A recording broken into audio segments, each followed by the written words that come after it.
نحمده ونصلي على رسوله الكريم أما بعد فأعوذ بالله من الشيطان الرجيم بسم الله الرحمن الرحيم قال الله تبارك وتعالى يسألك أهل الكتاب أن تنزل عليهم كتابا من السماء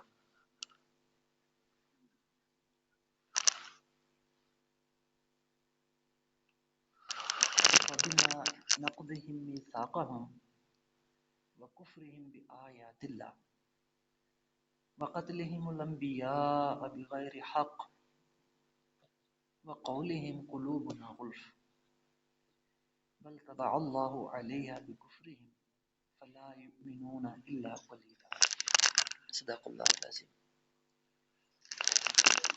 فبما نقضهم ان کی توڑنے کی وجہ سے میثاقہم اللہ سے کیا ہوا میثاق وعدہ وکفرہم بآیات اللہ اور اللہ کی آیتوں کا کفر کرنے کی وجہ سے وقتلہم الانبیاء بغیر حق اور اللہ کے برگزیدہ نبیوں کو ناحق قتل کرنے کے سبب وقولہم اور ان کی یہ بات یہ قول کہ قلوب غلف کہ ہمارے دل بند ہیں پردوں میں ہیں بل طبع اللہ علیہا بلکہ حقیقت یہ ہے کہ اللہ نے مہر لگا دی ہے ان پر بکفرہم ان کے کفر کے سبب فلا یؤمنون پس وہ ایمان نہیں لاتے الا قلیلا مگر تھوڑے سے. یہ تذکرہ ہو رہا تھا بنی اسرائیل کا اور اللہ تعالیٰ جو ہے ان کے قرارداد جرم عائد کر رہے تھے اور یہ بات شروع ہوئی تھی کہ پچھلی نشست میں جس کا تذکرہ ہوا تھا کہ وہ تفریق کر رہے ہیں اللہ کے رسولوں کے درمیان، یعنی اہل کتاب نے یہ کام شروع کیا کہ ہم کچھ تو اللہ کے نبیوں کو مانیں گے اور کچھ جن کو ہمارا جی کرے گا نبیوں کو نہیں مانیں. تو اس کو انہوں نے کامیابی سمجھا، اللہ کے کچھ نبیوں کو انہوں نے مانا اور باقی نبیوں کو انہوں نے انکار کر دیا کہ ہم نہیں مانیں. تو اللہ تعالیٰ نے اس چیز کو گمراہی کہا، اس چیز کو کفر کہا. فرمایا کہ دین کو ماننا ہے تو میرے تقاضوں کے مطابق مانو، اپنی مرضی کا دین جو تم نے بنایا ہوا ہے یہ میرے ہاں قابل قبول نہیں ہے. تو اب یہاں ایک موقع پیدا ہو گیا ان کے ساتھ جو ہے بات کا. تو پھر ساتھ آگے تذکرہ ہو گیا. اللہ تعالیٰ نے فرمایا کہ اولئک هم الکافرون حقا، یہ پکے کافر یہی ہیں. وَأَعْتَدْنَا اور ہم نے تیار کر رکھا ہے للکافرین ایسے کافروں کے لیے عذاب مہینہ رسوا کرنے والا عذاب، رسوا کرنے والا جو ہے سزا. اور پھر اللہ نے ان کے بعد جو سچے ایمان والے ہیں ان کا تذکرہ فرمایا اور پھر اس کے بعد تذکرہ فرمایا کہ اللہ کے پیارے نبی صلی اللہ علیہ وسلم محمد صلی اللہ علیہ وسلم ان کو دعوت دیتے اللہ کے دین کی، قرآن کی، اور بتاتے کہ میں اللہ کا رسول ہوں.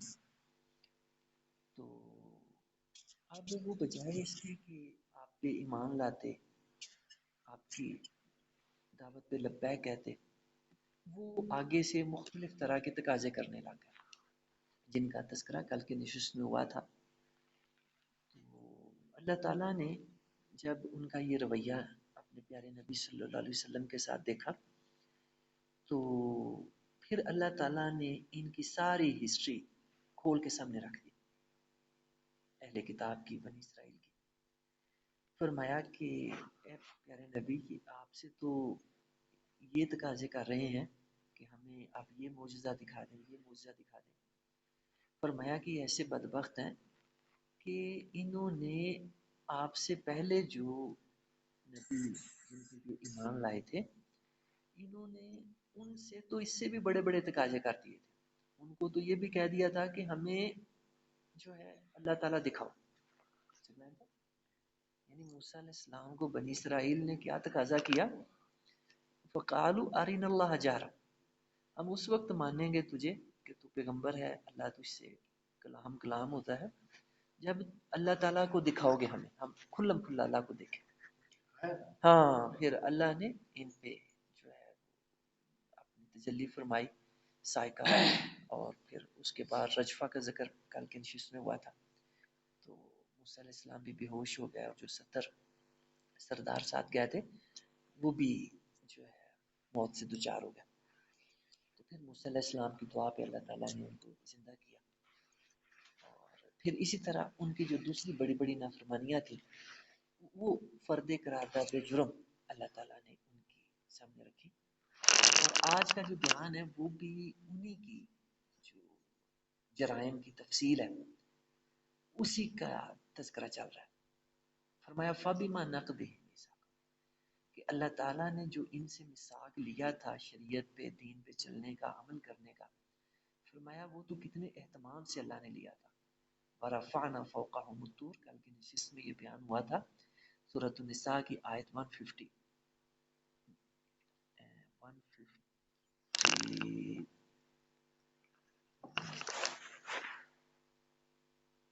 154 آیت ہے یہ سورۃ النساء کی. اس میں اللہ تعالیٰ نے اس اہتمام کا تذکرہ فرمایا جو ان کو اللہ تعالیٰ نے جو ہے شریعت عطا کرتے ہوئے کیا. یعنی جو ہے کل کے نشست میں بھی بیان ہوا تھا کہ اللہ تعالیٰ نے طور پہاڑ کو معلق کر دیا ان کے سروں میں. اس طرح سے اللہ نے ان سے میثاق لیا. یعنی وہ جو طور کو اللہ تعالیٰ نے معلق کیا ان کے سروں پہ، میں نے کل کا بھی بیان کیا تھا کہ وہ اس لیے نہیں تھا کہ تم یہ میثاق قبول کرو گے تو جو ہے تم بچو گے، اور نہیں کرو گے تو یہ میں پہاڑ تم پہ گرا دوں گا. ایسا نہیں. دین کے معاملے میں اللہ تعالیٰ نے جبر کو نہیں پسند فرمایا. لا اکراہ فی الدین، دین کے اندر اللہ نے جبر نہیں رکھا. جو بھی اللہ کے دین میں آتا ہے اپنی خوشی کے ساتھ آتا ہے، اپنی رضامندی کے ساتھ آتا ہے. تو جب کوئی آ جاتا ہے تو پھر دین پہ عمل کرنا اس کے لیے لازمی ہو جاتا ہے. پھر وہ اگر کہے کہ مطلب جو ہے میں اپنی مرضی کروں تو اللہ تعالیٰ اس کی اجازت نہیں دیتے. یعنی دین میں آنے کی جو ہے مرضی چھوڑ دی کہ جس کا جی کرتا ہے اللہ کے دین میں آئے، جس کا جی نہیں کرتا نہ آئے. تو جو آ جائے پھر اس سے اللہ کا تقاضا ہے یا ایھا الذین آمنوا ادخلوا فی السلم کافہ، اے ایمان والو اللہ کے دین میں پورے کے پورے داخل ہو جاؤ. تو جو ہے دین میں آنے کے بعد اگر کوئی بندہ یہ کہتا ہے کہ میرا جو ہے مطلب اب مرضی چلے یہاں دین کے معاملے میں اب جیسے چاہوں دین پہ چلوں، تو اس کی اللہ تعالیٰ اجازت نہیں دیتے، بلکہ پھر اللہ تقاضا کرتے ہیں کہ پورے کے پورے دین پہ چلو. تو ان کو بھی جو ہے اللہ کے وہ بھی مطلب جو ہے دین میں داخل تھے، یہود بنی اسرائیل اہل کتاب، ان کو قرآن نے کہا. تو ان کے جو باپ دادا تھے وہ اللہ کے بڑے برگزیدہ نبی تھے. حضرت ابراہیم علیہ السلام کو اللہ نے خلیل کا درجہ عطا فرمایا تھا. واتخذ ابراہیم خلیلا، اللہ کے خلیل کے درجے پہ وہ فائز تھے، اتنے اللہ کے قریب تھے ابراہیم علیہ السلام. پھر ان کے بیٹے اسحاق علیہ السلام، پھر ان کے بیٹے یعقوب علیہ السلام، پھر ان کے بیٹے یوسف علیہ السلام، سارے کے سارے بہت بڑے درجے کے نبی، اور یہ ان کی اولاد تھے. تو لہٰذا یہ گھمنڈ کے اندر تھے اور بڑی شرارتیں کرتے تھے. تو جو ہے قرآن مجید بھرا پڑا ہے ان کی شرارتوں کے ساتھ، ان کے تذکروں کے ساتھ. تو اب شریعت دیتے ہوئے جو میثاق اللہ نے ان سے لیا اور اس کا اہتمام فرمایا کہ طور کو اللہ نے ان کے اوپر معلق کر دیا تاکہ ان کو اندازہ ہو کہ یہ کوئی ہنسی مذاق نہیں ہے. یہ اللہ کے احکام کو، اللہ کے دین کو ہنسی مذاق لیتے تھے، ایسے جو ہے مطلب ان کے ساتھ ٹھٹھا مذاق کرتے رہتے تھے اللہ کے احکام کے ساتھ. اور مجھے نہیں کوئی اللہ کا ایسا حکم ملا جو اللہ نے ان کو دیا ہو اور انہوں نے توڑا نہ.